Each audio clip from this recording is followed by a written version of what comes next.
Shalom guys yang terkasih di dalam Tuhan Yesus Kristus. Salam jumpa kembali dengan sumber artikel media Rohani Parakletos. Untuk pembacaan artikel Rohani Kristen dengan judul Khotbah di atas Bukit Partiga, Bencana Sosial Masuk Gereja, bagian 3, Kuasa dari Memberi. Orang akan sangat berat apabila disuruh memberi kepada orang lain. Apa yang membuat kita tidak suka memberi? Karena kita merasa kekurangan. Kalau kita memberi makan, kita takut kekurangan makan. Kalau kita memberi pakaian, maka kita takut kekurangan pakaian. Dan apabila kita memberi uang, kita takut kekurangan uang. Dalam hukum Taurat mengenal gigi ganti gigi, mata ganti mata. Apabila kita menghilangkan mata seseorang, kita juga harus menghilangkan satu mata dan seterusnya. Namun Yesus lebih ekstrim lagi dengan melarang jangan kamu melawan orang yang ingin membuat jahat kepadamu, melainkan siapapun yang menampar pipi kananmu, berilah juga pipi kirimu. Bagaimana mengambil ikan jangan sampai keruh airnya. Yesus mampu mengalahkan musuh namun tidak dengan kekerasan, tetapi dengan kasih dan kebaikan.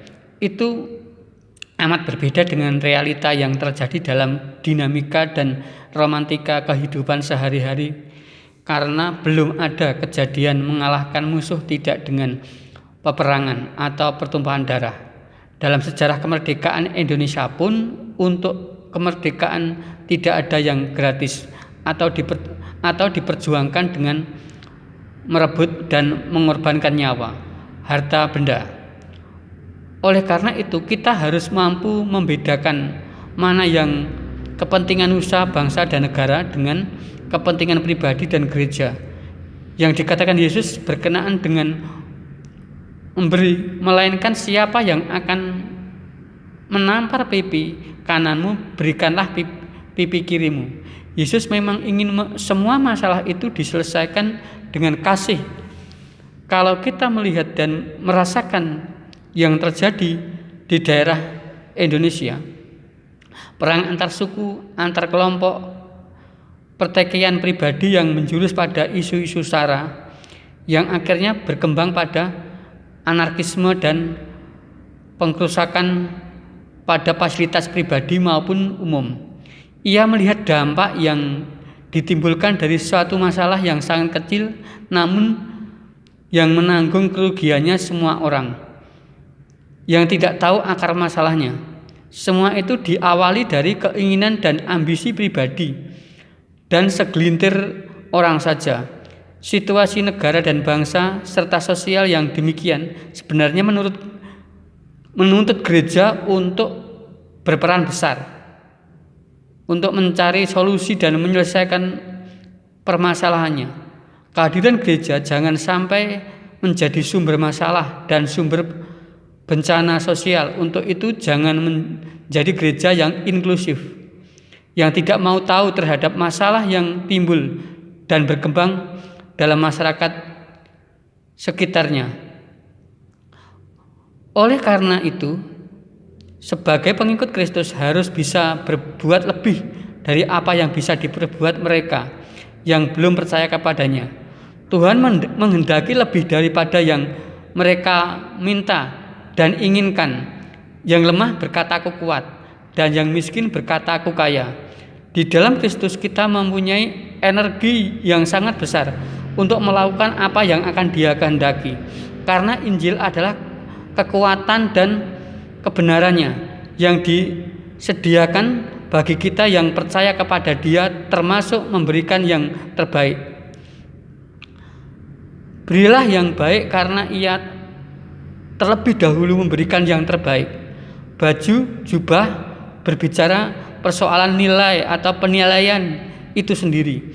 Apabila dihitung dari harga antara baju dan jubah, lebih mahal jubah.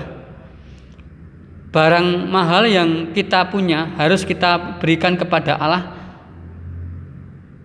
Mungkin jubah bagi orang miskin adalah satunya benda yang mahal, namun dengan Dengan rela kita harus memberi untuk orang lain yang lebih membutuhkan.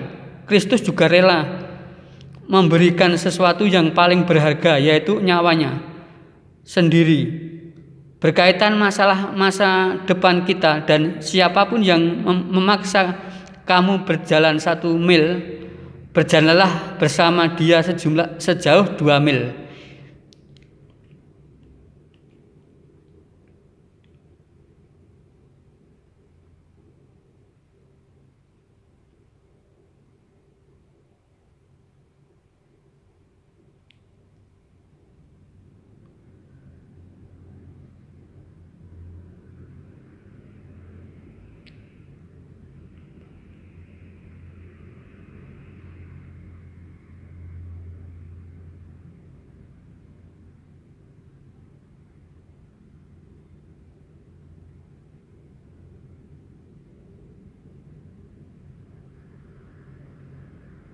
Ia membawa dan mengajarkan kita untuk mempertaruhkan hidup kita masa depan untuk pekerjaannya.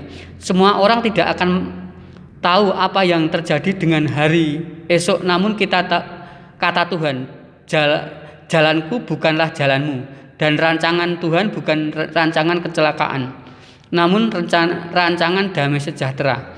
Manusia tidak berwenang mengatur dirinya sendiri karena telah dibayar tunai oleh Allah untuk itu. Yang berkaitan dengan masa depan kita serahkan kepada Dia karena kita adalah milik kepunyaannya.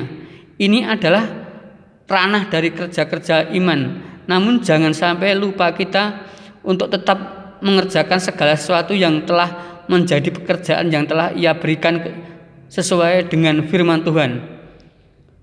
Iman adalah dasar dari segala sesuatu yang kita harapkan dan bukti segala sesuatu yang tidak kita lihat. Bertolak dari iman inilah yang mendasari kerja-kerja kita dalam menjalankan amanat agung Kristus. Dengan iman dan bimbingan Roh Kudus, maka kita dapat menjaga kondisi dengan iman kepadanya, bahwa apa yang telah direncanakannya adalah yang terbaik bagi hidup kita, baik saat ini sampai kesudahan zaman. Kita harus mempunyai pengharapan dan akan terus hidup kita baik saat ini sampai kesudahan zaman.